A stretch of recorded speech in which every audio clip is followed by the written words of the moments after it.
The world as we know it may be about to end, as Ragnarok is still underway and Shiva has just bagged another victory, making the score 3-2 in favor of the gods.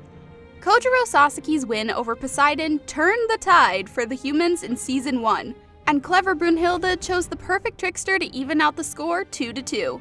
But the God of Destruction Shiva didn't let that moment of relief last.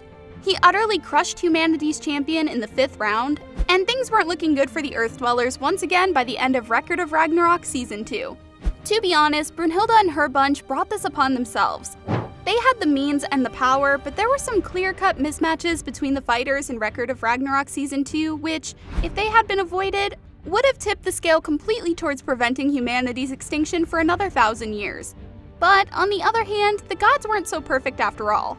They made a ton of mistakes too, and could have ended the tournament way quicker. If you're curious on finding out what changes would have yielded different outcomes, there are loads to talk about from the fights featured in the 2nd season. You'll get a look from a different perspective on how the victor for each fight could have been different, and since this is How to Beat Record of Ragnarok Part 2, you might not know what's going on in the latest season. If that's the case and you want to jog your memory, or if you're simply not caught up with the story so far, you'll find a link in the description for How to Beat Record of Ragnarok Part 1, which will help you catch up in no time. And while you're at it, how about you press that subscribe button? You seriously wouldn't want to miss out on the amazing videos we have in store next. And besides, the end of the world Ragnarok has already begun, so why the hell not? Before we dive deep into the insane battle between Hercules and Jack the Ripper in the 4th round, here's some context on this peculiar matchup. Hercules being chosen wasn't hard to figure out since the gods needed an amazing warrior. And who would fit that description better than the 4,000-year-old buffest demigod around? As for Jack, that one's still a doozy to understand. The infamous serial killer of the 19th century wasn't widely adored or strong per se, but it's his unique ability, Soul Eye, that made Brunhilde pick him. Through Soul Eye, Jack's able to check the color of anyone's soul, and by paying attention to the changes in color, he can figure out his opponent's attacks, and that's ultimately one of the major reasons why Jack won, aside from the fact that he's a cunning manipulator. With that out of the way, let's dissect the fight itself and understand where things went wrong for Hercules. The match got off to a weird start as Jack acted unfazed by the fact that he was about to face Hercules. And things got even weirder when Hercules, out of the genuine goodness of his heart, asked Jack to surrender. But instead, Jack threatened Hercules with his Volnder and proceeded to run away. Now, mistake number 1. If the fate of the entire universe were on your shoulders, would you give Jack a chance to surrender or crush him right there? Hercules destroying Jack's Volnder right after was a great move. But who would have thought Jack would lie about his Volnder being scissors and then blindsiding Hercules? That's an acceptable misfortune for Hercules since he couldn't do anything about it. But that's also Hercules' mistake number 2. Jack lied about his Volnder, and in fact, he told Hercules that any weapon that his small satchel could produce would work against a god. Well, this was a lie again since we later found out his real Volnder was his gloves, and anything he touches can be used to kill a god. Jack even managed to cut off Hercules' arm by using Big Ben's ticking hand as a throwable. And although Hercules didn't know that, he could have been wary of another lie. Get the best of me once, shame on you. Get the best of me twice, shame on me. Everything all aside, Hercules should have blocked it with his club instead of his bare hands. Putting yourself in harm's way in a life and death match isn't smart. If Hercules didn't have brawn for brains, he may have figured that out. But oh well. Even after these rather silly mistakes by Hercules, he still got one last great opportunity to end the fight. When Hercules lucked out later and unintentionally impaled Jack after activating his 12th labor, Hound of Hades, he started rambling on instead of landing a final blow onto a dazed Jack.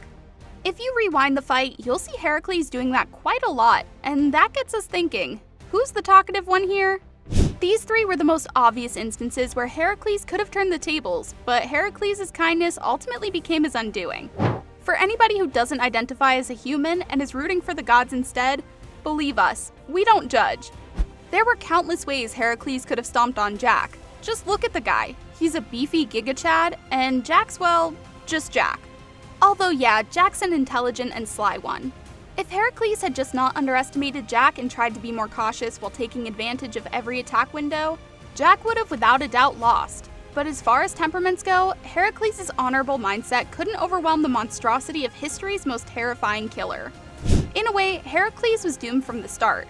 His ideals and fighting style weren't adaptable enough to beat a person such as Jack, Or dirty enough, more like it. Choosing Loki to fight Jack was a better option. He's the god of mischief and just as much of a trickster as Jack. Loki may have given Jack a run for his money, or better yet, sending that old guy Odin who's always acting all grumpy on the balcony wouldn't have been a bad idea either. Anyhow, that was the deal for the 4th round, and if you're enjoying this video so far, don't forget to leave a thumbs up. Moving on to the 5th bout in Ragnarok, this in comparison is where hopes for humanity really went downhill.